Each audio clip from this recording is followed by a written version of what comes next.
무영교회에서 유영교회로 오늘의 묵상입니다. 오늘은 사도행전 5장 17절에서 32절까지 말씀을 묵상하겠습니다. 성경 말씀을 보겠습니다.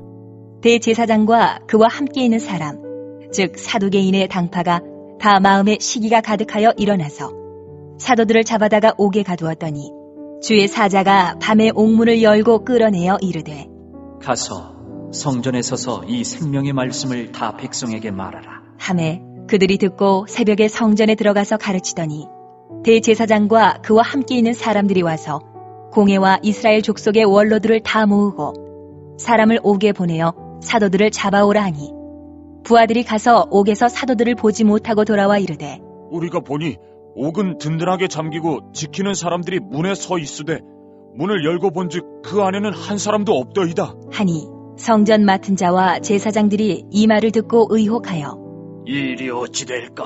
하더니 사람이 와서 알리되 보소서, 옥에 가두었던 사람들이 성전에 서서 백성을 가르치더이다. 하니 성전 맡은 자가 부하들과 같이 가서 그들을 잡아왔으나 강제로 못함은 백성들이 돌로 칠까 두려워함이더라.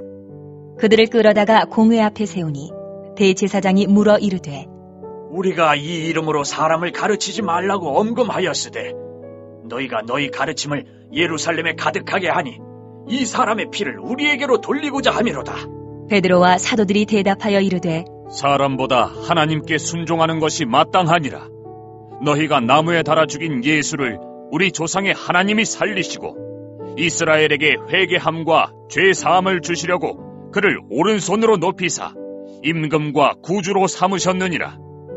우리는 이 일의 증인이요 하나님이 자기에게 순종하는 사람들에게 주신 성령도 그러하니라 하더라. 만약에 여러분의 집에 불이 났습니다. 여러분 주변에 돈, 옷, 박사 학위증, 핸드폰, 카드 지갑, 성경 등이 있습니다. 시간이 없어서 주변에 있는 거 한두 개만 가져나올 수 있습니다. 여러분은 무엇을 선택하시겠습니까? 아마 대부분 카드 지갑이랑 핸드폰을 챙겨 나올 것입니다. 왜냐하면 돈으로 옷을 사면 되고 PC방 가서 박사 학위증을 프린트하면 되고 돈으로 성경을 사면 된다고 생각하기 때문입니다. 그럼 인생이라는 강력한 시간의 태풍에서 무엇을 선택하며 살고 있으십니까? 여전히 인생이라는 강력한 시간의 태풍에서 돈과 명예를 선택하시겠습니까?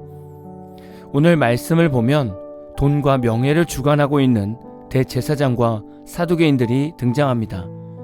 이들은 사도들의 표적과 기사를 보고 시기가 가득했습니다. 이 당시 유대인들의 정신적 지주이자 돈과 명예를 주관하고 있는 대제사장과 종교 지도자들이 사도들의 복음 사역을 핍박하고 있었습니다. 또한 사두개인들은 누구보다 앞서 사도들을 잡아들이고자 했습니다. 왜냐하면 사도들이 예수님의 부활의 복음을 전하고 있는데 이것은 부활을 부인하는 사두개인들의 교리와 상충되고 있기 때문입니다. 종교 지도자들과 사두개인들은 사도들을 옥에 가두게 되었습니다. 여기서 옥이라는 원어의 의미를 보면 사적 감옥이 아니라 공적 감옥을 말합니다. 이 말은 사적 감옥보다 공적 감옥이 삼엄한 감시와 경비가 잘 되어 있음을 부각시키는 단어입니다. 이렇게 삼엄한 감시와 경비가 있는 감옥에 사도들이 갇혔을 때 무슨 일이 일어납니까? 주의 사자가 밤에 옥문을 열고 사도들을 끌어내어 줍니다. 그리고 사도들에게 나가서 성전에 서서 이 생명의 말씀을 백성에게 말하라고 했습니다. 사도들이 감옥에 갇혀 있으면 복음의 말씀은 멈추게 됩니다. 사람들에게 복음을 전할 사람이 없게 되는 것이죠. 하나님은 사도들을 옥에서 빼내어 주시고 복음이 막히지 않게 하셨습니다. 이것은 지금 시대로 보면 잘 이해가 되지 않는 장면일 수 있습니다.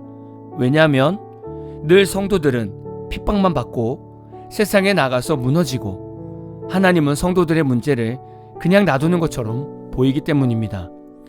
하나님께서는 지금 시대에 살고 있는 성도들의 어려움을 지켜만 보고 계실까요? 하나님께서는 성도의 삶을 회복시키지 않는 분이실까요? 그렇지 않습니다.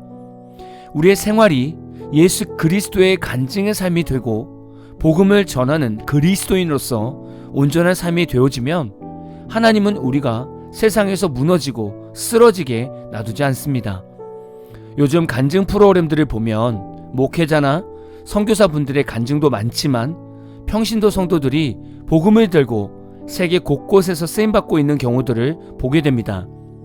하나님의 말씀을 온전히 듣고 순종하려는 강력한 믿음의 성도는 하나님께서 직접 불러서 사용하십니다.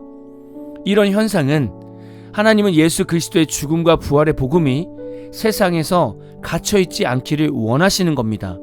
보통 말씀은 목회자들이 전합니다. 그러나 목회자들이 하나님의 말씀을 전하는 데 있어서 사람의 눈이 두렵고 세상에서 평가받는 것이 두려워서 복음을 온전히 전하지 못하고 이 복음이 그저 목회자 생각에서 끙끙대는 말씀으로 끝난다면 하나님은 이 복음이 목회자 안에 갇혀있지 못하게 하십니다. 그래서 평신도를 일으키셔서 담대하게 복음을 전하여 성령님이 하시는 역사를 드러내십니다. 이런 일들을 보면서 저 또한 하나님 앞에 부끄럽고 많은 목회자들도 부끄러워해야 합니다. 하나님의 말씀은 목회자와 선교사들의 것만이 아니죠. 하나님의 말씀은 예수님의 복음을 온전히 전하는 자에게 능력이 되는 것입니다. 사도들 자체가 능력이 있는 것이 아니라 이들의 입술을 통해서 예수 그리스도의 복음이 선포되고 있기 때문에 능력이 나타나는 것이고 하나님도 사도들을 사용하고 계신 겁니다. 그렇다면 우리 삶에 왜 늘 문제와 어려움이 계속되고 내 자신이 세상에서 왜 날마다 무너지고 있는지를 알 수 있습니다. 바로 우리 삶이 예수 그리스도의 복음이 되어 있지 않기 때문입니다. 교회만 나간다고 해서 예수님의 사람이 되는 것이 아니죠. 직분의 안수를 받아서 목사와 장로가 되었다고 예수님의 사람이 되는 것이 아닙니다. 베드로와 사도들이 감옥에서 풀려나서 성전에서 말씀을 전하다가 종교 지도자들을 만나게 됩니다. 그때 이런 말씀을 하게 됩니다. 29절 32절입니다. 베드로와 사도들이 대답하여 이르되 사람보다 하나님께 순종하는 것이 마땅하니라. 우리는 이 일의 증인이요 하나님이 자기에게 순종하는 사람들에게 주신 성령도 그러하니라. 아멘. 베드로가 종교 지도자 앞에서 담대히 말한 내용을 들으셨습니까? 사람보다 하나님께 순종하는 것이 마땅하다라고 말씀합니다. 하나님께 순종하는 것이 마땅하다라는 말은 목회자나 성도들이 다 알고 있는 말입니다. 어떤 의미인지도 대충 다 알고 있습니다. 그러나 지금 시대에서 이런 목회자, 장로, 권사, 집사를 얼마나 찾아볼 수 있을까요? 목회자를 예를 들어 볼까요?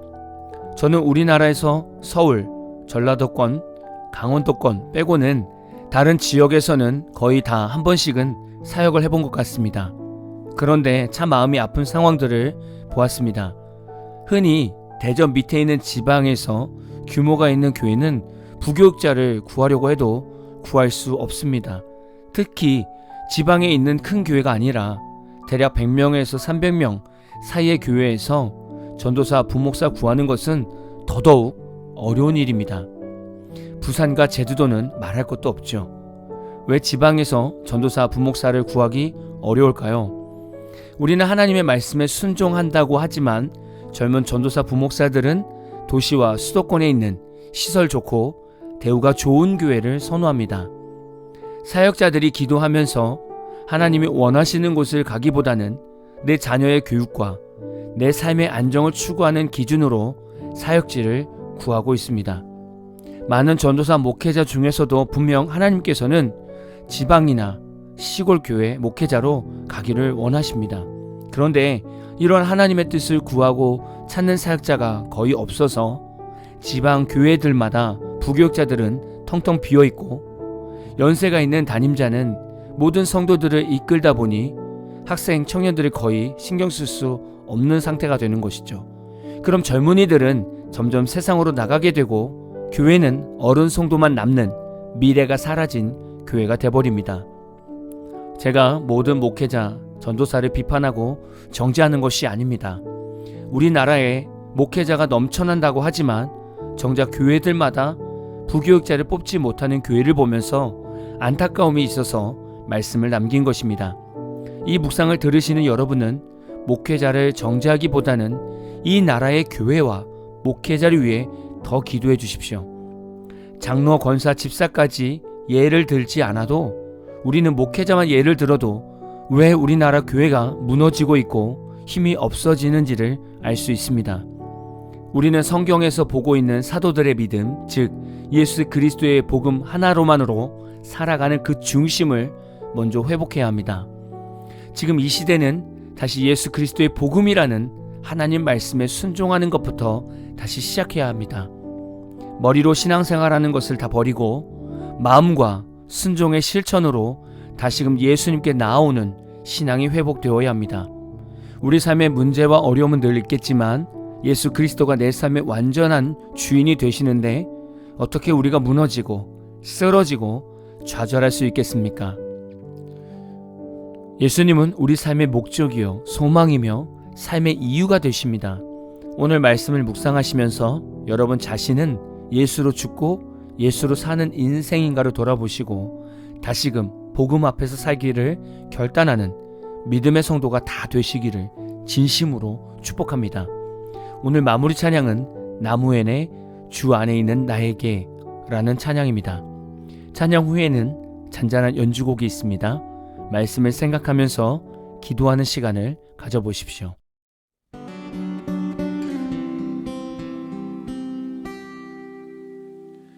주 안에 있는 나에게 난 근심이 있으랴 십자가 밑에 나가 내 짐을 풀었네 주님을 찬송하면서 할렐루야 할렐루야 내 앞길 멀고 험해도 나 주님만 따라가리